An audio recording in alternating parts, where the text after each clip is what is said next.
പുതിയ ആരോപണം വന്നിട്ടുണ്ട്. ഹേമ പുരസ്കാരം വീണ്ടും വീണ്ടും അടുത്ത നമ്പറുകൾ. മിനു കുര്യൻ, മിനു മുനീർ. അവർ പറഞ്ഞിരിക്കുന്നത് അവർക്ക് പ്രധാനമായിട്ട് 2 പേർക്കെതിരെ പറഞ്ഞിട്ടുണ്ട്. ഒന്ന് മുകേഷും ജയസൂര്യയും കയറി പിടിച്ചു എന്ന് പറഞ്ഞിട്ടുണ്ട്. മുകേഷ് ആണെങ്കിൽ അമ്മയിലെ അംഗത്വം, അത് കാരണം ഇവരുടെ അംഗത്വം എടുത്തു കളയാൻ ഇടപെട്ടു എന്ന് ആരോപിക്കുന്നുണ്ട്. പിന്നീട് മണിയമ്പിള്ള രാജുവിനെതിരെ അവർ പറയുന്നുണ്ട്. ഇടവേള ബാബുവിന്റെയും ഗുരുതരമായിട്ടുള്ള ആരോപണം. കല്ലൂര് ഫ്ലാറ്റിലേക്ക് വിളിച്ചു വരുത്തിയിട്ട് പിന്നെ അമ്മയുടെ അംഗത്വത്തിന്റെ ഫോം ഫില്ല് ചെയ്യാൻ വേണ്ടി കൊടുത്തിട്ട് ഫോം ഫില്ല് ചെയ്തുകൊണ്ടിരുന്നപ്പോൾ കഴുത്തിൽ വന്ന് ഉമ്മ വെച്ച് താൻ വിവാഹം കഴിച്ചിട്ടില്ല, തനിക്കൊപ്പം നിൽക്കുകയാണെങ്കിൽ നമുക്ക് പൈസ ഉണ്ടാക്കാം, വിദേശ ഷോകൾക്ക് കൊണ്ടുപോകാം എന്നൊക്കെ ആണ് ഇടവേള ബാബു പറഞ്ഞതെന്ന്. ഈ ഇടവേള ബാബു ഉണ്ടല്ലോ, അല്ലെ ഈ ഫ്ലാറ്റ് വഴിയാണോ ഇവരിപ്പോൾ ഇത് കൊടുക്കുന്നത് അമ്മയുടെ അംഗത്വമൊക്കെ? ഈ അമ്മ എന്നൊന്നും വിളിക്കരുത് കേട്ടോ, ഇനി ഇത് മാറ്റണം. അമ്മേ അത് മതി, അമ്മ എന്നൊന്നും വിളിക്കരുത്. അമ്മ എന്ന് പറയുന്ന പദം എന്താണ്? ഒരുപാട് അർത്ഥമുള്ള പദമാണ്, വളരെ വിലപ്പെട്ട ഏറ്റവും പ്രിയപ്പെട്ട പദമാണ് അമ്മ എന്ന് പറയുന്നത്. അമ്മാമെന്ന് ഇനി വിളിക്കേണ്ട, അമ്മ ഇവന്മാർ പോകാൻ പറ. എനിക്ക് തോന്നുന്നു ഇടവേള ബാബുവിന് ഈ ഹേമ കമ്മിറ്റി റിപ്പോർട്ടൊക്കെ ഏത് നിമിഷം പുറത്തു വരും എന്നറിയാവുന്നതുകൊണ്ടാണ് പുള്ളി ഇപ്രാവശ്യം നിർബന്ധം പിടിച്ച് മാറിയത്. പുള്ളിക്ക് സൂചന. എന്തിനാണ് എന്ത് നടനാണ് അയാൾ അഭിനയിക്കുന്നത് കണ്ടിട്ടുണ്ടോ? അയാൾക്ക് അഭിനയിക്കാൻ അറിയാമോ? എത്രയോ പേരുടെ അവസരങ്ങൾ നശിപ്പിച്ച് കളയുന്ന ഒരാളാണെന്നറിയോ? അദ്ദേഹത്തിനെതിരെ ഈ റിപ്പോർട്ടൊന്നുമല്ല, ഇതിനൊക്കെ മുമ്പേ ഒരുപാട് കഥകൾ നമ്മൾ കേട്ടിട്ടുണ്ട്. അതൊക്കെ ഈ പറയുന്ന അവിടെ ഇവിടെയുമായി കേൾക്കുന്ന കഥകളായതുകൊണ്ടാണ് അതൊന്നും ഈ ചർച്ചയിലോട്ട് വലിച്ച് ഇടാഞ്ഞത്. പിന്നെ രണ്ടാമത്തെ ആള് പിന്നെ ജയസൂര്യ എന്ന് പറയുന്നത് ഒരു മാന്യനായ മനുഷ്യനാണെന്നാണ് നമ്മുടെയൊക്കെ ഒരു ധാരണ ഉണ്ടായിരുന്നത്. അത് അങ്ങനെയൊന്നും അല്ല കേട്ടോ. ഈ റിപ്പോർട്ട് പുറത്തു വന്ന ദിവസങ്ങളിൽ നമ്മൾ ജയസൂര്യ റിപ്പോർട്ടിൽ ഹേമ കമ്മിറ്റി റിപ്പോർട്ടിൽ ഇദ്ദേഹത്തിന്റെ പേര് എവിടെയും കേട്ടില്ല. പിന്നെ മാത്രമല്ല, ഇദ്ദേഹം ഒരു സാമൂഹിക പ്രതിബദ്ധത പലപ്പോഴും കാണിക്കുന്നത് കൊണ്ട് അദ്ദേഹത്തിന്റെ ഈ കാണിക്കുന്ന സാമൂഹിക പ്രതിബദ്ധത അത് ഒരു പുറംചട്ടയാണെന്ന് നമ്മൾ കരുതുന്നില്ലല്ലോ. ഇതൊക്കെ ഒരു പുറംചട്ടയാണ്. ഇവർ കാണിക്കുന്ന ഈ കന്നന്തിരിവുകൾ ഒളിപ്പിക്കാനുള്ള പുറംചട്ടയാണ് ഈ കാട്ടിക്കൂട്ടുന്നതെന്ന് നമ്മൾക്ക് പോലും മനസ്സിലാവുന്നില്ല. ഞാൻ ഇതുവരെ ഇൻഡസ്ട്രിയിൽ അദ്ദേഹത്തിനെ പറ്റി ഇതുവരെ ഒരു ആരോപണവും ഞാൻ കേട്ടിട്ടില്ല. മോശം ആരോപണമൊന്നും വന്നിട്ടില്ല. ആരോപണമൊന്നും ഞാൻ ഇതുവരെ കേട്ടിട്ടില്ല. ഞാൻ ഈ സ്ക്രിപ്റ്റൊക്കെ ആയിട്ട് ഒരുപാട് കാലം നടന്നിട്ടുള്ള ഒരാളാണ്. അപ്പോൾ സ്ക്രിപ്റ്റൊക്കെ ആയിട്ട് നടക്കുകയും ഒക്കെ ചെയ്തിട്ടുള്ളതാണ്.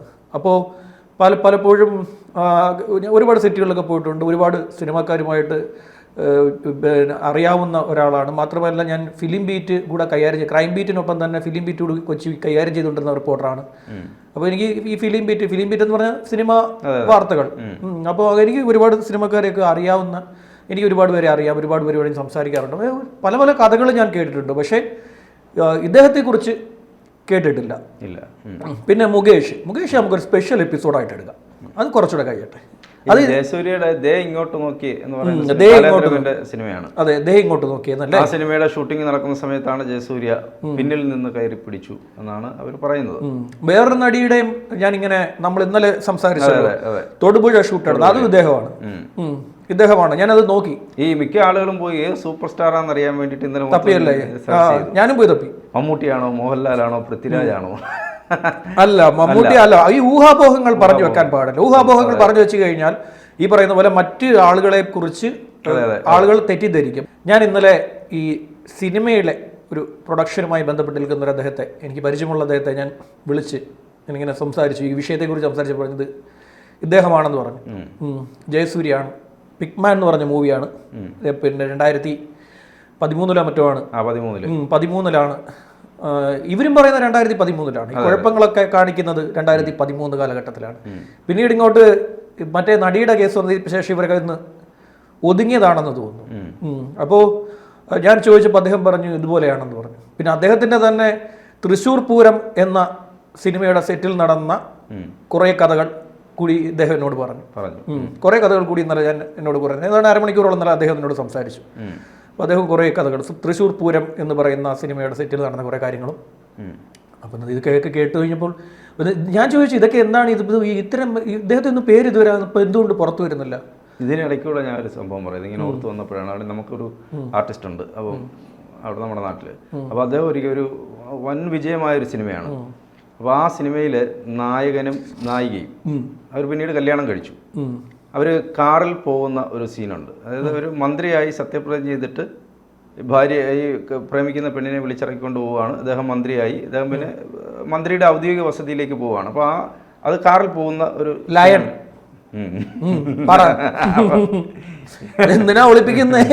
അപ്പൊ ഇതിനകത്ത് സർവത്ര കന്നന്തരിവുകളാണ് നടക്കുന്നത്. നമ്മൾ കാറിലിരുന്ന് നായികയും നായകനും പോവാണല്ലോ, ഷൂട്ട് ചെയ്യാണ്. അവർ കെട്ടിപ്പിടിച്ച് ഉമ്മ വയ്ക്കുന്നു, ഷൂട്ട് നടക്കുന്നു, അവര് കെട്ടിപ്പിടിക്കുന്നു, ഉമ്മ വയ്ക്കുന്നു, ഷൂട്ട് നടക്കുന്നുണ്ട്. ലോങ് ഷോട്ട് ആയതുകൊണ്ട് ഇത് അറിയാൻ പറ്റില്ല. കാറ് പോകുന്നതല്ലേ എടുക്കുന്നത്, ക്ലോസ് ഷോട്ട് അല്ലല്ലോ. ഇങ്ങനെയൊക്കെ കാര്യങ്ങളുണ്ട്. അവരുടെ ഇഷ്ടം ഉഭയസമ്മത പ്രകാരം നടക്കുന്നത്. ഉഭയസമ്മത പ്രകാരമുള്ള ലൈംഗികത തെറ്റല്ല, അത് കോടതി പോലും സമ്മതിക്കുന്നുണ്ട്. നിയമപ്രകാരം തന്നെ പറയുന്നുണ്ട് ഉഭയസമ്മത പ്രകാരമുള്ള ലൈംഗികത തെറ്റല്ല എന്നത്. ലൈംഗിക വികാരമില്ലാത്ത ഒരു മനുഷ്യനുമില്ല.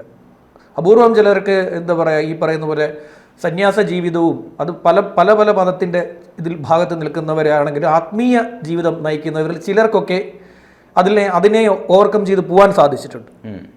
അല്ലാത്ത ഭൂരിഭാഗം മനുഷ്യരിലും ലൈംഗികത എന്ന് പറയുന്ന സാധനം ജൈവികമായിട്ടുള്ളതാണ്. ലൈംഗികത തെറ്റല്ല, ലൈംഗികത തെറ്റാണെന്ന് പറഞ്ഞു കൊടുക്കുകയും ചെയ്തത്. ആർക്കും പറഞ്ഞു കൊടുക്കാൻ പാടില്ല. ലൈംഗികത തെറ്റാണെന്ന് പറയുമ്പോഴാണ് അരാജകത്വം അക്കാര്യത്തിൽ ഉണ്ടാകുന്നത്. അരാജകത്വം ഉണ്ടാവും. ലൈംഗികത തെറ്റാണെന്ന് പറഞ്ഞു കഴിഞ്ഞാൽ പിന്നീട് അക്കാര്യത്തിൽ അരാജകത്വവും കമ്പൽ ചെയ്തുകൊണ്ടും ഇത്തരം കാര്യങ്ങളിലൊക്കെ ഒരു പുരോഗമന ചിന്താഗതി നമുക്ക് വേണ്ടി വരും. പിന്നെ അത് പറയുമ്പോൾ നമ്മളെ ആളുകള് പഞ്ഞിക്കിടാൻ വരും. പഞ്ഞിക്കിടട്ടെന്നേ യഥാർത്ഥത്തിൽ അത് വേണം. അത് അതിന്റെ ഒരു കുറവാണ് ഈ നടക്കുന്നത്. കമ്പൽ ചെയ്യുക, ബലപ്രയോഗത്തിലൂടെ അത് നേടിയെടുക്കാൻ ശ്രമിക്കുക, ഇണയെ ബലപ്രയോഗത്തിലൂടെ കീഴ്പ്പെടുത്താൻ ശ്രമിക്കുക. മൃഗങ്ങൾ പോലും അങ്ങനെ ചെയ്യാറില്ല. അധികം മൃഗങ്ങളും ബലപ്രയോഗത്തിലൂടെ ഒരു ഇത് ചെയ്യാറില്ല. പക്ഷേ ഈ പറയുന്ന പോലെ ബലപ്രയോഗത്തിലൂടെ ഇണയെ കീഴ്പ്പെടുത്താൻ ശ്രമിക്കുകയും ഇതിനുവേണ്ടി കമ്പൽ ചെയ്യുകയൊക്കെ ചെയ്യുമ്പോഴാണ് അത് ലൈംഗികത എന്ന് പറയുന്നത് തെറ്റാവുന്നത്. പിന്നെ മുകേഷിന്റെ നമ്മളിപ്പോൾ ഇന്ന് തന്നെ ഇപ്പോൾ സ്പെഷ്യൽ എപ്പിസോഡ് എടുക്കും. മുകേഷിന്റെ കുറെ കഥകൾ ഞാൻ പറഞ്ഞുതരാം കേട്ടോ. ഇപ്പം മുകേഷ് ചെയ്ത കാര്യം എന്താ പറയുമോ? മുകേഷ് പിന്നെ റൂമിലേക്ക് കയറി ചെന്നു. റൂമിൽ കയറി ചെന്ന് പാലക്കാട് ലൊക്കേഷനിൽ വെച്ച് റൂം തള്ളി തുറന്ന് അകത്ത് വന്ന് ഇവരെ പിടിച്ച് കട്ടിലോട്ട് ഇട്ടു. കട്ടിലോട്ടിട്ടപ്പോൾ കട്ടിൽ വീണ ഇവർ ഉരുണ്ട് അപ്പുറത്തൂടെ മാറി റൂമിൽ നിന്ന് ഇറങ്ങി ഓടി. അങ്ങനെയാണ് അവർ പറഞ്ഞിരിക്കുന്നത്. അത് കഴിഞ്ഞിട്ട് ഇടവേള ബാബുവിൻ്റെ അടുത്ത് ചെന്ന് ഫ്ലാറ്റിൽ ചെന്ന് ഈ ഫോം ഫില്ല് ചെയ്തതിൻ്റെ പിന്നാലെ മുകേഷിന്റെ ഫോൺ വന്നു. ഇവർക്ക് അംഗത്വം അല്ല, ഫോൺ വിളിച്ചിട്ട് അദ്ദേഹം പറഞ്ഞെന്തറിയാമോ? പിന്നെ അമ്പടി കള്ളി, ഞാൻ അറിയാതെ നീ അമ്മയിലങ്ങ് പിന്നെ ഏമമ്മയിലങ്ങ് മെമ്പർഷിപ്പ് എടുക്കാമെന്ന് വിചാരിച്ചോ? നിനക്ക് കൊടുക്കാൻ വലിയ മടിയല്ലേ, നീ കൊടുക്കണ്ട, നീ അവിടെ മെഴുകുതിരി ഒഴിച്ച് അടച്ചേക്കാൻ. ഇങ്ങനെ പറഞ്ഞു എന്നാണ് അവരിന്ന് പച്ചയ്ക്ക് പറഞ്ഞത്. ഇവിടുത്തെ ജനപ്രതിനിധിയാണ്. അത് സ്പെഷ്യൽ എപ്പിസോഡ് ഞാൻ 1-2 സ്പെഷ്യലായിട്ട് എടുക്കുന്ന സാധനത്തിൽ ഞങ്ങൾ കുറച്ച് സാധനങ്ങൾ ഞാൻ പറഞ്ഞുതരാം. അപ്പോൾ പിന്നെയുള്ള വീരൻ മണിയൻപിള്ള രാജു, ഇവർ അഭിനയിച്ചിരിക്കുന്ന സെറ്റുകളിലെല്ലാം ഇവർക്ക് പ്രശ്നങ്ങൾ നേരിട്ടു എന്നാണ് അവർ പറയുന്നത്. ദേ ഇങ്ങോട്ട് നോക്കിയേ, കലണ്ടർ, നാടകമേ ഉലകം, വൺ വേ ടിക്കറ്റ്, നല്ല പാട്ടുകാർ, ഏപ്രിൽ ഫൂൾ തുടങ്ങിയ കുറച്ച് ചെറിയ സിനിമകളിലാണ് ഇവർ ജൂനിയർ ആർട്ടിസ്റ്റ് ആണ്. അപ്പോൾ ഈ ജൂനിയർ ആർട്ടിസ്റ്റുകളാണ് ഇത് നേരിടുന്നത്, ഭൂരിഭാഗവും നേരിടുന്നത്. അതുകൊണ്ടാണ് ഇപ്പോൾ ധൈര്യപൂർവ്വം അവർ തുറന്നു പറയുന്നത്. അതുകൊണ്ടാണ് ഇപ്പോൾ മണിയൻപിള്ള രാജു പറഞ്ഞിരിക്കുന്നത്, തട്ടിപ്പിലൂടെയും വെട്ടിപ്പിലൂടെയും AMMAയിൽ മെമ്പർഷിപ്പ് കിട്ടുമെന്ന് ആരും വിചാരിക്കേണ്ട. വേണ്ടടേ, കൊടുക്കണ്ട. നിങ്ങൾ കൊടുത്തിട്ട് ഈ പരിപാടിയല്ലേ, നിങ്ങൾ കൊടുക്കണ്ട, നിങ്ങൾ ആർക്കും കൊടുക്കണ്ട. ഇത് ഈ സംഘടനയുണ്ടല്ലോ, ഈ സംഘടന സർവത്ര പ്രശ്നമാണെന്നേ. ഈ സംഘടനയിലെ മെമ്പർഷിപ്പ് എങ്ങനെയാണെന്ന് അറിയുമോ? 3 സിനിമയിൽ അഭിനയിക്കണം. 3 സിനിമയിൽ അഭിനയിക്കണം, 1.5 ലക്ഷം രൂപ അടയ്ക്കണം. ഇതിനാണ് ഇതിന്റെ മെമ്പർഷിപ്പ്. അപ്പൊ ഇത് നോക്കുമ്പോൾ തന്നെ ഞാനിപ്പോൾ ഇതിന്റെ കണക്കെടുത്തപ്പോൾ തന്നെ 6 പടമായി, എന്നിട്ട് ഇവർക്ക് മെമ്പർഷിപ്പ് കൊടുത്തില്ല. എല്ലാവർക്കും കൊടുക്കത്തില്ല. മെമ്പർഷിപ്പ് കൊടുക്കാത്ത കാരണം ചോദിച്ചപ്പോൾ പറഞ്ഞെന്ന്, പിന്നെ കമ്മിറ്റിയിലെ അംഗങ്ങൾക്കാർക്ക് നിങ്ങളെ അറിയില്ലെന്ന്. അപ്പോൾ കമ്മിറ്റി അംഗങ്ങൾ ആരാണെന്ന് ചോദിച്ചപ്പോൾ ഒന്ന് മുകേഷ്, ഒന്ന് മണിയൻപിള്ള രാജു, ഇടവേള ബാബു, ജയസൂര്യ, ഇവരൊക്കെയാണ് പിന്നെ മെമ്പർഷിപ്പ് ഈ കമ്മിറ്റിയിലെ അംഗങ്ങൾ എന്ന് പറയുന്നത്. അപ്പം തന്നെ അവർക്ക് മനസ്സിലായത് ഇതൊന്നും ഇനിയിപ്പോൾ കിട്ടാൻ പോകുന്നില്ല എന്ന് മനസ്സിലായത്. ഇതാണ് ഇവിടുത്തെ കുറേ നാളായി ഇവിടെ കിടന്ന് ആറാടിക്കൊണ്ടിരുന്നവരുടെയൊക്കെ കഥകൾ.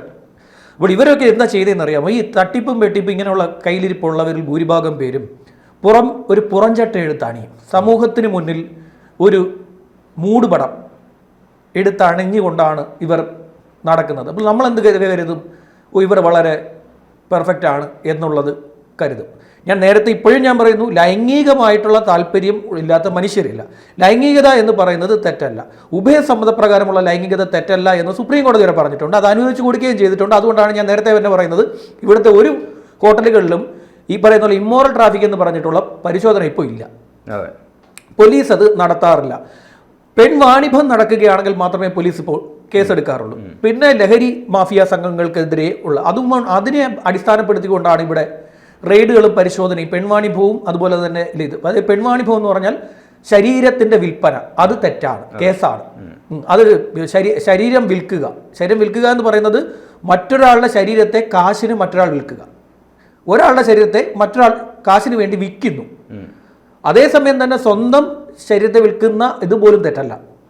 സ്വന്തം, അതായത് വേശ്യാവൃത്തി, അതിനെ വരെ കോടതി അംഗീകരിക്കുന്നുണ്ട്. മറ്റൊരാൾ ഒരാളുടെ ശരീരത്തെ എടുത്ത് വിൽക്കുമ്പോഴാണ് പെൺവാണിഭം എന്ന് പറയുന്ന വകുപ്പ് എടുത്തിട്ട് എന്ത് ചെയ്യുന്നത്, കേസെടുക്കുന്നത്. മനുഷ്യ കച്ചവടം അത് അനുവദിക്കില്ല. ഇതാണ് അതിൻ്റെ ഒരു പ്രത്യേകത. അപ്പോൾ ഇവർ ചെയ്യുന്ന പ്രവൃത്തി, ഇവർ ചെയ്യുന്ന പ്രവൃത്തി തെറ്റാണ് എന്ന് പറയാൻ കാരണം ഒരാളുടെ സമ്മതമില്ലാതെ അയാളുടെ ശരീരത്തിൽ കയറി പിടിക്കുക, പ്രത്യേകിച്ച് സ്ത്രീയുടെ ശരീരത്തിൽ കയറി പിടിക്കുക, അത് തെറ്റാണ്. ബലപ്രയോഗത്തിലൂടെ ഒരു സ്ത്രീയെ കീഴ്പ്പെടുത്താൻ ശ്രമിക്കുക, അത് തെറ്റാണ്. അത് നമ്മൾ ജൈവികമായിട്ടുള്ള കാര്യമാണെങ്കിൽ, പ്രോസസ്സ് ആണെങ്കിൽ പോലും അവരുടെ ശരീരം അതിനോട് പ്രതികരിക്കുന്നില്ല എന്നുണ്ടെങ്കിൽ അതൊരു അറ്റാക്കാണ്. തീർച്ചയായും അവർക്ക് ഹോസ്പിറ്റലിൽ ചികിത്സയ്ക്ക് തേടേണ്ടി വരും. അവരുടെ ശരീരത്തിൽ ഉപദ്രവം ഉണ്ടാവും.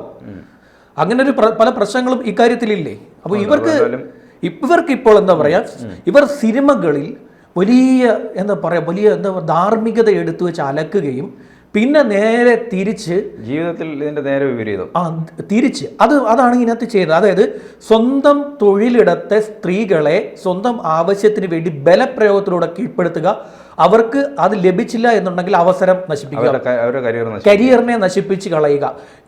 പല പെൺകുട്ടികളുടെ, ഇന്നലെ അദ്ദേഹം സംസാരിച്ചപ്പോൾ എന്നോട് പറഞ്ഞത്, പല പെൺകുട്ടികളുടെയും ജീവിതം ഇവർ തകർത്ത് കളഞ്ഞു. ഒരു സിനിമയിൽ അഭിനയിക്കാൻ വന്നതിന് ശേഷം അതേ പെൺകുട്ടിയുടെ അമ്മയെ വരെ അവിടെ കൊണ്ടുവന്നു ഇവർ. ഒരേ റൂമിൽ പെൺകുട്ടിയൊപ്പം തന്നെ അവരുടെ അമ്മയും ഇവർ ഉപയോഗിച്ചു. എന്നാൽ എന്നോട് പറഞ്ഞ കഥയാണ്. ആർക്കും പരാതി ഇല്ലാത്തതുകൊണ്ട് നമുക്ക് എന്താ പേരെടുത്ത് വെച്ച് അലക്കാൻ പറ്റത്തില്ല. പേരെടുത്ത് വെച്ചിട്ടേ അലക്കാൻ പറ്റില്ലല്ലോ. പരാതി ഉണ്ടെങ്കിൽ നമ്മൾക്ക് പറയാൻ പറ്റും. ഒരു മാധ്യമ സ്ഥാപനം എന്നുള്ള നിലയിൽ പരാതി ഇല്ലാതെ നമുക്കിത് പറയാൻ പറ്റില്ല. ഇന്നലെ അദ്ദേഹം പറഞ്ഞതിൽ ഏറ്റവും ക്രൂരമായിട്ടുള്ളൊരു വശം ഞാൻ കേട്ടപ്പോഴാണ് ഞാനിത് പറയാൻ തയ്യാറുന്നത്. അതായത് ഒരു സ്വന്തം മകൾ തൊട്ടപ്പുറത്തെ ബെഡിലും അമ്മ തൊട്ടിപ്പുറത്ത് ആ ബെഡിൽ തന്നെ തൊട്ടിപ്പുറത്തും. വൈകൃതങ്ങൾ, അതാണ് ഇവരുടെ ഒരു പ്രധാനപ്പെട്ട സാധനം എന്നാൽ അദ്ദേഹം പറഞ്ഞു. എല്ലാ അകത്താകട്ടെ. മറ്റേ ഇന്നത്തെ ഹേമ പുരസ്കാരം ഇപ്പൊ എത്ര പേരായിരുന്നു? ഇടവേള ബാബു 1, മുകേഷ് 2, ജയസൂര്യ 3, മണിയമ്പിള്ള രാജു 4 പുരസ്കാരങ്ങളാണ്.